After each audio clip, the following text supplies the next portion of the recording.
Mamellito, mamellito, buenos días, buenas tardes, buenas noches. Aquí estamos en el tercero de la tarde con el señor Felipe Escalante y su servidor Carlos Trejo en Otra Cosa con la Historia. Y Y a ver trajimos qué nos unos dicen mameyes, miren eso.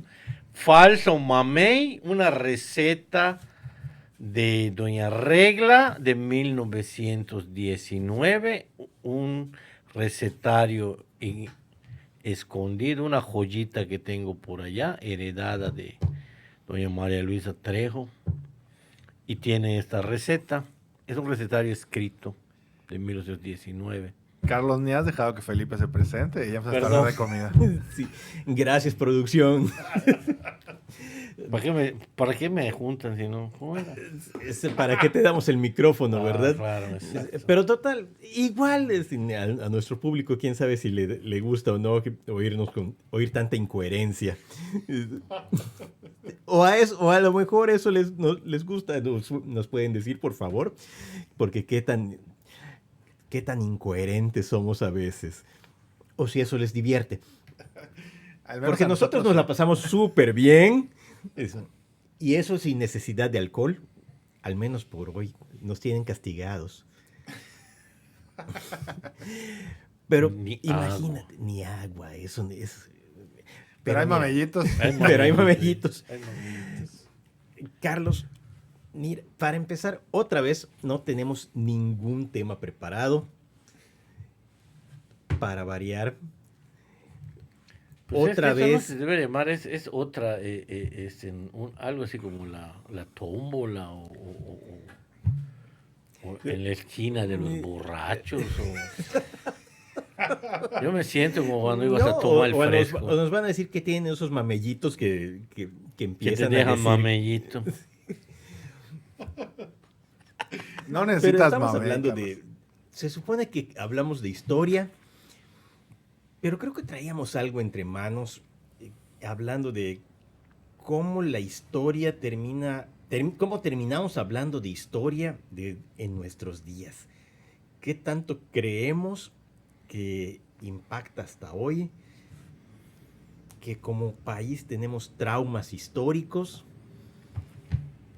E incluso terminamos peleando con representantes de otros países, que no con otros países completamente. Y creando divisiones también en esos mismos países en cuanto a opiniones. ¿Quieres hablar de esa señora madrileña, no? Que vino. Díaz Ayuso. Sí, pues hablando de... Es interesante el tema porque en realidad el trauma viene de la historia oficial, ¿no? No todos son héroes ni todos son bandidos. En la escuela lo sabemos. El personaje histórico hay que juzgarlo en su tiempo y en sus consecuencias. Somos producto de nuestro tiempo, al igual que los próceres, héroes o villanos. Y toda nación intenta construir su historia de quién es, ¿no? Y mira, creo que te la cambio un poco. No me gustaría referirme a Isabel Díaz Ayuso, no por violencia de género, sino porque pero sí a esto que provocó, a esta discusión. Porque no es la única en la que hemos caído, no es la única provocación en la que nos hemos enganchado para revisar la historia y precisamente como dices, queremos revisar versiones, recuperar lo que nos han contado, pero no analizar por qué tenemos esas versiones. Y me parece que mucha de esta historia de bronce, que es la que tenemos en común, que es la que tenemos desde la primaria. Bueno, pero esa viene del post-revolucionario. Y viene también mucho desde el siglo XIX, y con una visión que criolla incluso, que se quiso apropiar de un pasado prehispánico, diciendo, somos los herederos de los aztecas, Pero si los veí- aztecas. aunque ya los veías todos blancos y barbados, y, y dicen, pero no somos aztecas. Aquí nos decimos también descendientes de mayas, sí, pero no mires cómo tratamos al maya actual. Cuánto desconocimiento incluso de las lenguas indígenas tenemos. Tristemente es así. Pero yo no quito el punto de que héroes o villanos, ¿no? Yo recuerdo, yo estudié la primaria en la época de López Portillo. Y pues para que den cuenta de cuántas canas peino. Sí, pero un presidente que se comparaba con Quetzalcóatl. Sí, pero hoy López Portillo Y Rojas Rojas es era el abuelo. El punto es que la historia nacional es un matiz, ¿no? Nos hablaba de Porfirio Díaz como un dictador malo, ¿no? Vino el neoliberalismo y empezaron a desdibujar a ese personaje. Ahora, ¿qué pasa con Cortés? Que para nosotros es la encarnación del mal en nuestra historia oficial. Es el español violador del indígena. Es el que mata al indígena. Y sí es cierto. Pero para ellos es el héroe el que les dio. Ellos ya romantizan su imperio porque lo pierden, ¿no? Entonces Pero allá ya también viene es la otra versión que no queremos ver, porque no puedes explicarte cómo Cortés y unos cuantos soldados españoles, por más armas de fuego, por más caballos que tuvieran, toman una de las ciudades más grandes del mundo en ese momento, que es Tenochtitlan, con y toda no su pueden, geografía que y estaba no pueden complicada. hacerlo si no es aliados a otros grupos indígenas, especialmente los tlaxcaltecas, y de hecho los tlaxcaltecas los apoyan para conquistar toda la Nueva España. Ahora sí que incluso de la península de Yucatán a la Alta California. Y tenemos en Yucatán, en Mérida, un barrio que fue para los tlaxcaltecas, los que venían con los soldados españoles de Montejo. San Cristo. Así es. Y no es casualidad que allá sea la advocación de la Virgen de Guadalupe, quizás. Así es. Podría ser. Y entonces tienes también otra primera iglesia dedicada a la Virgen de Guadalupe en la península de Yucatán, que está en Campeche. Es correcto. ¿Cuál es esa? En nuestro mal es San Francisco. San Francisquito. Pero allá volvemos al punto que te digo, o sea, el hombre es un personajazo, ¿no? Es una persona que tiene preparación. Y yo siento que sí hay una relación de amor y odio con Cortés. Recuerdo a Zabludowski en su programa, aquel contrapunto que él lo he tratado de buscar en YouTube y no lo encuentro más que cuando entrevistó al santo. Que iban especialistas, no solo Krause, otros iban y hablaban. Y uno de sus temas fue Hernán Cortés. El punto es agarrar y poner en la mesa los hechos. O sea, si hubo matanzas, mataron a 2000 cholultecas. Si no había las alianzas, que obviamente los indígenas también son inteligentes, los tlaxcaltecas. Es decir, yo me uno a aprovecho para sacar mejor partida a mi relación que estoy teniendo con el imperio azteca, con los mexicas. Y tomemos también en cuenta que Yucatán, la conquista de la península, ya se lleva varios años porque también a Francisco de Montejo le cuesta trabajo hacer alianzas. Claro. Intenta primero entrar por donde dominan los cocomes y no y no lo logra, se encuentra con oposición violenta.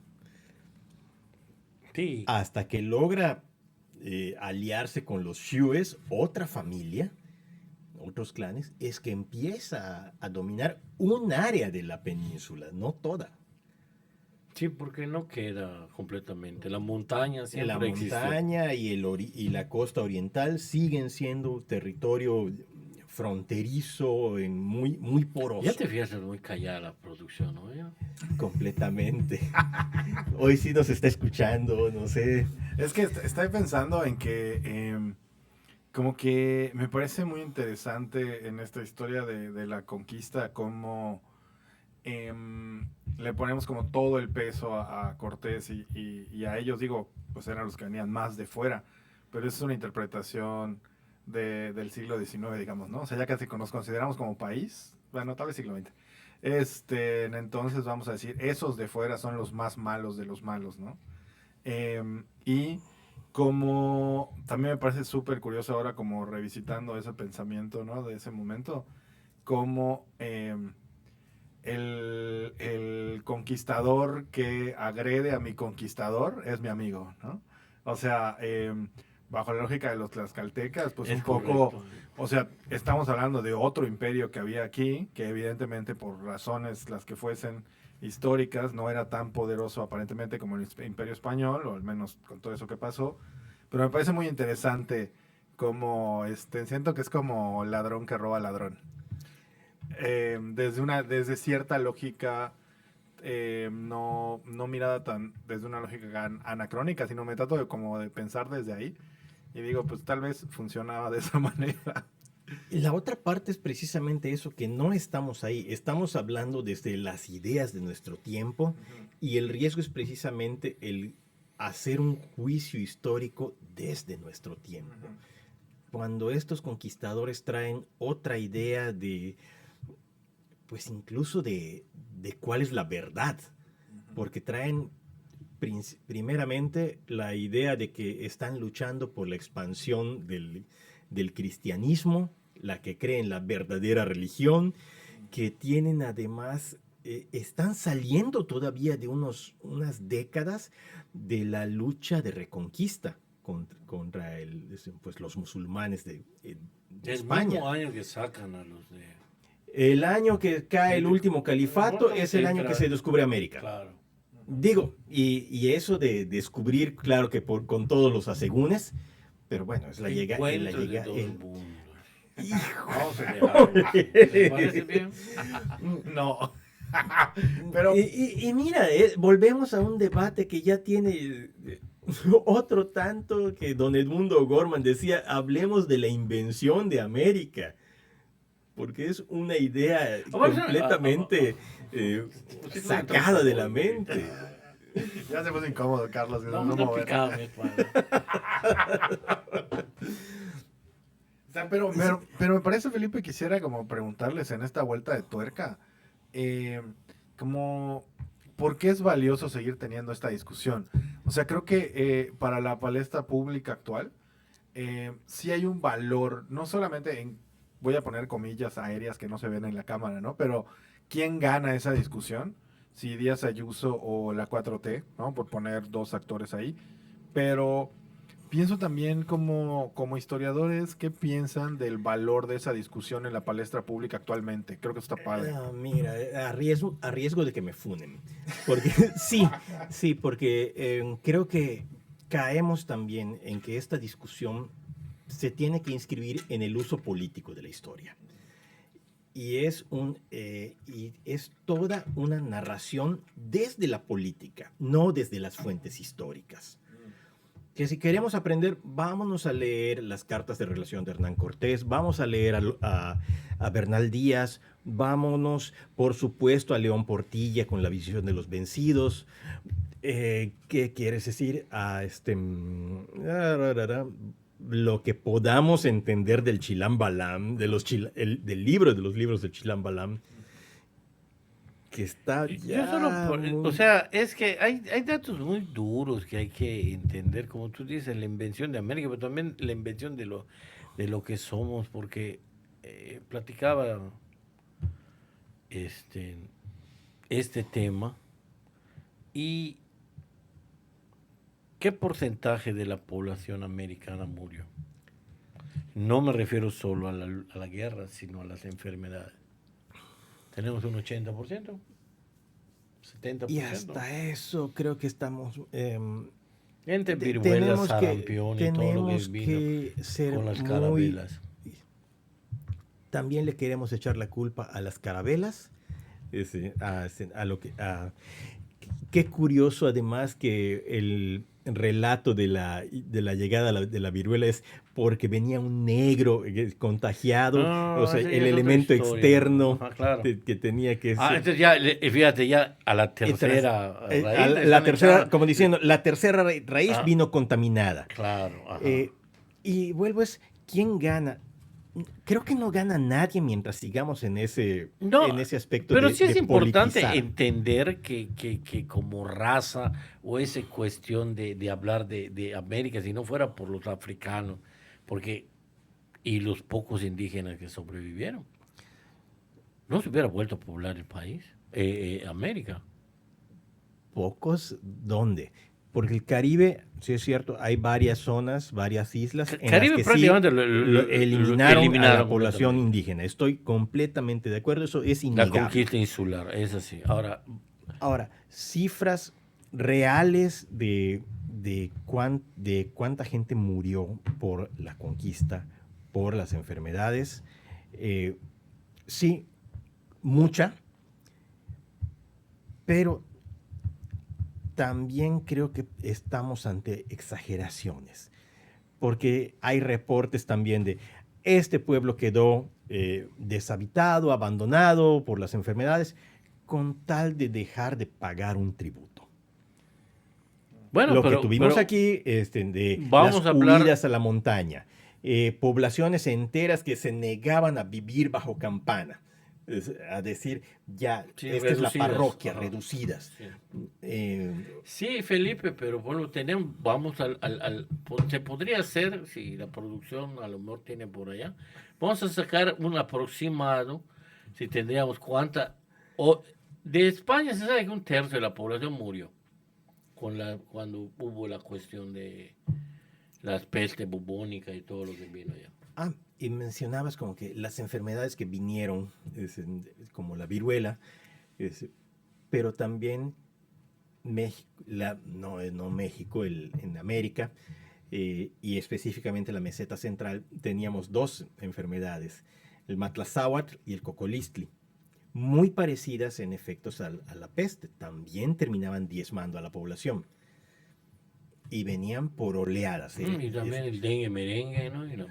También tenemos esta cuestión de cuánto cuánto tiempo se consideraron las zonas el mar, las playas, no eran zonas turísticas o a donde pudieras ir de paseo. Decían, no, ahí está la malaria, ahí está la fiebre amarilla, ahí están los mosquitos.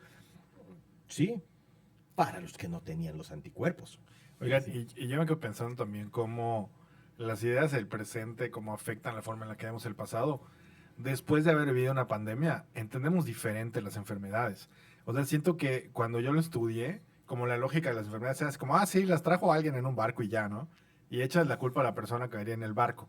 Pero después de haber vivido una pandemia, tal vez tenemos unas herramientas para entender de manera diferente la complejidad misma de las enfermedades, que al menos yo como estudiante de historia no tenía cuando vi eso, digamos, ¿no? Que creo que ahí hay como una sutileza que no me refiero como propiamente en la forma en la que se interpreta esto, sino en lo que no puedes echarle la culpa a un caso cero que además hace 500 años imposible saber cuál era, Claro. de qué forma funcionaba. Sí, perdón, pero sí seguimos en esa narrativa. Con el COVID-19 terminamos echándole la culpa a un chino que se comió una sopa de murciélago en un mercado. Bueno, deberíamos tener otra Deberíamos narrativa, tal tener vez. otras narrativas, tal vez. Y repito, estamos en uso político de la historia y atravesados en narrativas extremas, que también nos han llevado a tener muy bien vendidos a mercaderes merolicos de la historia en ambos extremos. Bueno, eso podría dar para un episodio nuevo, ¿eh? Los merolicos de la historia puede llamarse episodio. Uy, y mira que tenemos muchísimos. Hasta a Y tal- nivel local, ¿ah? ¿Y uno gobernó el No, país? y mira, a nivel libros de texto. Pues es que está bueno, ¿eh? Apúntenme ese tema para otro episodio porque creo que está bueno. Pero bueno, ¿qué tal si dejamos el pleito y nos cuentas de los mamellitos? Oye, dijiste... Ya los probé, están muy ricos, me encanta. Bueno, yo soy fanático de la canela, pero esa combinación con la pulpa de mamey está súper interesante. Esta es una receta que transcribí los recetarios que tengo. La encontré, se me hizo curiosa y estaba yo esperando que llegara la época de mamey, que ahorita hay bastante. Y me puse intenté reproducirla. Esta receta es muy sencilla. Tiene la pulpa del mamey que la tienes que colar para Ujú, quitarle las sí. fibras. Y también a Con la un- pulpa siempre le queda un tantito de la cáscara que se queda. Un poquito con un colador grueso como como el sabucán más o menos, no tan fino, porque ya viste que hay unos más finos, Ujú. un cernidor así.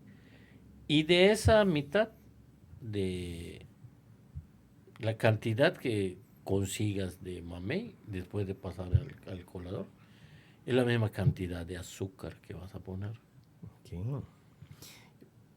La pones Para la en diabética. estufa. Sí, y mira que yo ya estaría La pones pensándolo seriamente porque en el la mamey es tiene un altísimo contenido de Claro, azúcar natural. ahora eso tú también lo puedes variar, porque al final como es un dulce, si tú quieres menos dulce, pues lo vas probando. Ya viene el, la aplicación de la receta para no seguirla al punto, sino modificarla. La pones en la estufa con un poco de polvo de pan o bizcocho molido Ujú. y intentas que agarre consistencia y listo, Calixto. Oye, y esto, cuéntame esto del... Claro, tenías que hacer eso. Cuéntame esto de que estábamos hablando de los puntos en la cocina y que algunas personas los usan y otras personas no. Pero yo no los conozco, o sea, como para poder entender. Ni yo tampoco. O sea, sí los conozco, pero no los domino. Y lo otro que te quería preguntar es si cambian en el tiempo. O sea, porque esto que me estás diciendo, esta receta, ¿de qué año dijiste que es? 1919. Ajá, yo no sé si el punto de... No, te estás refiriendo a los puntos del almíbar. Del almíbar, no del Ajá. azúcar. Y este es el... Dijiste que era punto de cajeta, ¿no? Punto de cajeta. Ya existen unos termómetros que por una cantidad moderada tú se lo pones a tu ollita y te da incluso el punto y hasta trae el nombre. Son unos termómetros especiales para almíbar. Pero pues lo puedes googlear, hay punto de bola, Cortina, bola dura, bola suave, pero todos dependen de una cantidad que puedas sacar teniendo el azúcar en la lumbre. La pasas por agua fría y es cuanto puedes, pues hay cuánto gotea. pluma, plumilla, bola, cajeta y De- caramelo. Demasiados puntos para mí esto, ¿verdad? Pero... Sí, es complicado, es complicado. La repostería para mí en lo personal es muy complicada. Y aparte por eso viene aquella frase de vamos a ver cuánta leña lleva el dulce. Porque es cuánto quieres, cuánto tiempo vas a tener el azúcar en el fuego. Que alcanzan unas temperaturas, bueno, no lo sé, nunca intentes meter un dedo en azúcar, en azúcar caliente. No, pues no. Y luego de eso ya está en su punto de cajeta. ¿Y qué haces con el...? El punto de cajeta lo vas a lograr y lo incorporas a la mezcla. Ok. ¿Y luego cómo le das forma con tus manitas? Y le das formas con tus manitas. que se supone que es un mamey, pero eso pasa que lo hizo Cutusa. Cutusa es mi perrito. Y tuestas una Hay almendra. por ahí una página llamada Aberraciones Culinarias que creo que puede calificar. Y con la almendra tostada se la pones al centro para simular que es la semilla del mamey. Es un postre. Y te permite... Muy rico, o sea, a mí me gustó. Es una variación de nuestros dulces yucatecos, por alguna razón. No se usa. Es que el mamey es complicado, producción. Está muy difícil. Eso te iba a preguntar, si permite como que dure un poco más la vida del mamey. Sí. O sea, no sé si esto permite algún tipo de conservación de un par de días o algo así. Porque sí, el mamey es un problema porque... El mamey de por sí el mamey es complicado. O sea, tú puedes comprar un mamey así como te puede salir bueno, te sale malo. Ya estamos también en otra época, porque hasta hace unos 20 años tal vez te decían el mamey, el que siembra mamey nunca lo cosecha. Lo mismo ocurre con las plantas de la familia del mamey, como el chico zapote. Tarda mucho en ser productivo. Tardan ¿no? mucho en dar fruto. Por cierto, también se puede chico zapote, ¿eh? Y va lo mismo, compré dos. Uno me salió riquísimo y el otro estaba agrio. Y luego de la receta es de tu abuela. No, la receta era de la tía María Luisa y estaba en su casa revisando unas cosas allá. En un librero apareció el cuadernillo, es un librillo, como un folleto prácticamente. Pero no es su recetario o sea, hecho a mano, es un folleto. Es un recetario de 1919, que para mí es un hallazgo, de doña Regla Narváez. Así se llama, o sea, Regla es un sí, nombre es un propio. Es un nombre. Ahora, Ahorita te confirmo bien el nombre. Oye. Pero es más, ese recetario está en la parte de gastronomía de la de enciclopedia yucatanense. Oye, Allá lo rastreé. Carlos, y también me queda la duda de si en esta receta que viste había palabras que ya no se usan ahora. Eso siempre me da mucha curiosidad de los recetarios, que luego como que tienen, ya sea conceptos o a veces como otros usos de palabras. Sí, más bien que palabras que nosotros las tenemos en desuso y la gramática o la puntuación, ¿cómo lo diré? No, yo creo que más que Utilizan mucho fijando. punto y coma, utilizan dos puntos. Y estos recetarios están hechos para personas que cocinan. No son como los recetarios de ahora, que agarras dos huevos y los pones, sino esto lleva huevo, hay cosas que por omisión te las dan. Por ejemplo, esta receta te dice, cuando agarra el punto, lo quitas de la lumbre. Lumbre, por ejemplo. Ajá, el hombre. O sea, no es la estufa, ahora dices, lo pones en la estufa. Si acaso hay algunos que dicen al fuego, ¿no? O candela, igual. Me encanta la palabra candela. Que Sí. eso ya viene la influencia de aquí del Caribe, ¿no? ¿Ibas a decir algo, Felipe? No. Oigan, pues, Ese es otro. ¿quieren ir cerrando este episodio? ¿Con qué? Con que vamos a leer distintas versiones de la historia. Creo que tenemos mucho que recuperar y vamos a terminar siendo mejor sociedad mientras podamos llegar a nuestras propias versiones yéndonos a las fuentes. Ahora sí que, ¿por qué no leer a Fray Diego de Landa? No solo quedarnos con, es el autor del auto de fe de Maní. Sí, no podemos negar ese hecho, que se destruyeron testimonios, parte de la cultura maya de entonces, pero también hay una labor de recuperación muy impresionante. Creo que a mí me gustaría decir con eso, Felipe, que también pienso que como descolocar la discusión histórica de este binarismo que vivimos, ¿no? O sea, como que estás de un lado o del otro y como que siento que eso no aporta a la reflexión social de lo que es la historia, porque, pues, ajá, estás de un lado o del otro, ¿no? Y creo que, digo, en este mundo en el que vivimos hay que como seguir apostando de poder escuchar la diversidad de voces y que es algo que, pues, al menos en esta palestra de la historia, pues habría que incluir otras miradas, ¿no? ¿Qué tal si en la historia empezamos a apostar por la comprensión más que a la condena?